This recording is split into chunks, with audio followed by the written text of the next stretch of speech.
Rob Scallon challenged me. What's up, Pete?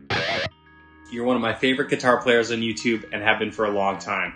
Okay, here's my challenge for you. The internet, and certainly me, has seen a lot of videos where people write a metal song with one string, but it's always the lowest. I want to see you write a metal tune using just the high string. Cut the other strings off and maybe use like an 8 string or a 9 string just for fun. You can detune it for different parts, whatever, but it has to be just the high E. So the challenge is, write a song using just the highest string, cut off all the other strings, use an extended range guitar just for fun, and I can detune the string if I want to. Awesome, now all we need is a guitar.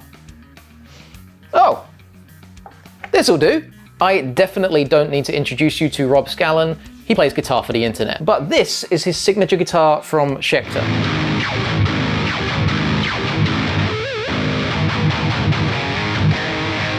Massive thank you to Sweetwater for sending this over and for sponsoring today's video. Just gonna detune this a bit so I don't lose an eye when I do this. This actually comes in 6, 7, and 8 string versions, as well as a black version if you don't like the white. It also has a fan fret, which is amazing and keeps the intonation more consistent across the whole of the guitar. Not that we're gonna need it for this anyway. It's also neck through with locking tuners and has these awesome Schecter pickups with Rob's little anchor logo on it, which is a nice little touch. And you can coil tap them. Check out this and all of Rob's signature guitars over at Sweetwater using the link in the description and the pinned comment. And thanks again to Sweetwater for sponsoring this video. What a mess. What a mess. Right, so the first thing we're gonna do is drop this down to D because everyone knows that drop D is heavier, right? So, how do we do this? I'm thinking effects. Rob didn't say that I couldn't use effects. The tuning is so super high that everything kind of sounds ridiculous. I could use an octaver to kind of back it up a bit in a lower octave. I'm also thinking we could do something interesting with layering and harmonizing. Chords are made up of lots of notes stacked on top of each other, and I obviously can't do that because I have one string, which means only one note. But if we layer different recordings and different takes on top of each other, we can kind of do the same thing. It has a little bit of a different sound, but it's very similar. And you know what? Because it's Rob's challenge, let's use harmonic minor and Phrygian Dominant scales because those kind of seem like his favorite.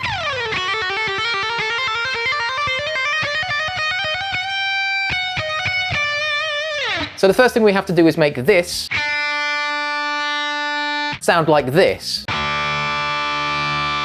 So I've added not just 1, but 2 octavers. That basically doubles it up in some lower octaves and makes it sound like it's tuned lower. Right, so let's crack on with the riffs.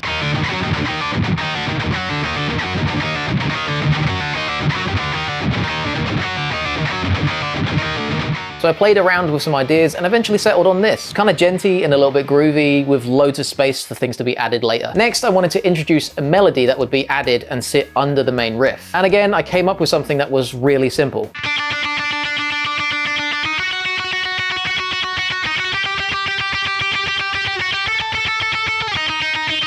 For whatever reason though, this just wasn't working for me. It was just kind of boring, but I did like the idea. It needed something that would introduce the song and kind of sit under the main riff, kind of like an anchor, no pun intended. So I took the original idea and basically made it way more interesting.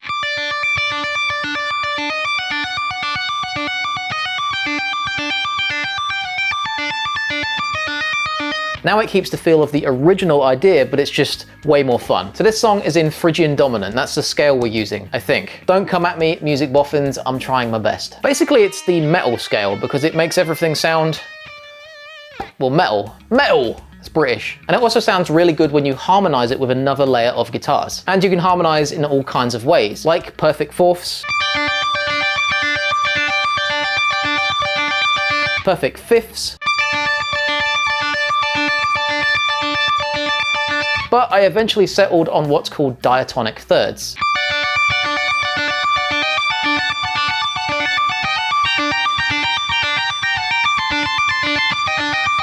Basically a mix of minor thirds and major thirds. And it kind of just makes it sound way bigger and more epic. For the chorus, I settled on a variation of the tapping melody from earlier, but this time it's played using the octaver guitars, so it sounds a bit lower.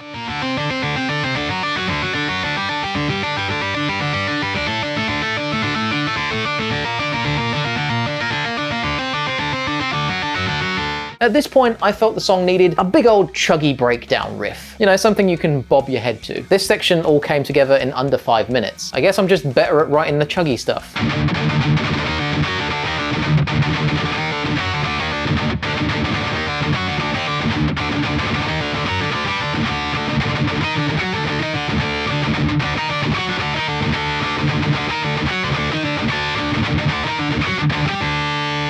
And lastly, there was a guitar solo in this. Emphasis on the was part. You see, I really tried to make a guitar solo for this. I tried diminished ideas.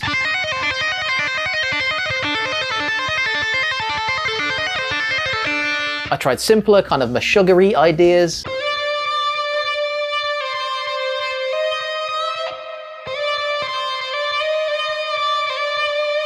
I tried 80s shred picking runs.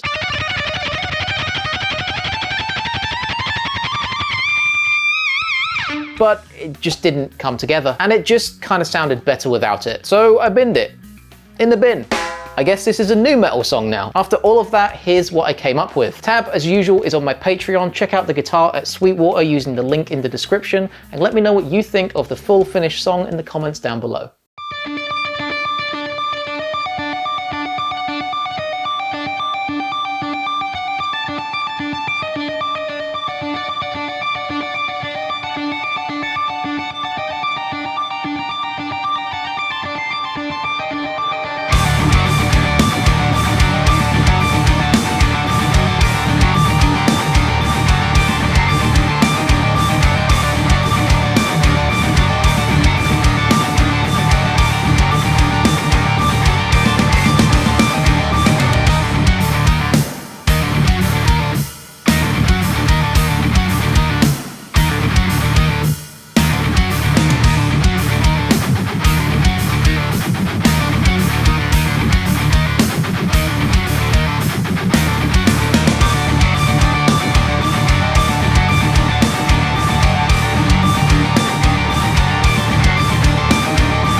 So, what do you think? Did you like the song? Let me know what you think in the comments down below. Rob, if you're watching this, thanks for the challenge. You're awesome, and I hope you like the tune. Thanks again to Sweetwater for sponsoring this video. Check out Rob's guitars using the link in the description and the pinned comment. That's my affiliate link, so if you use that and you buy anything at Sweetwater, I get a little bit of a kickback, and it helps support me and my channel. Like, subscribe, and all that good stuff. Tabs, as usual, are on my Patreon, and if you enjoyed this song challenge video, you'll probably enjoy this one over here too.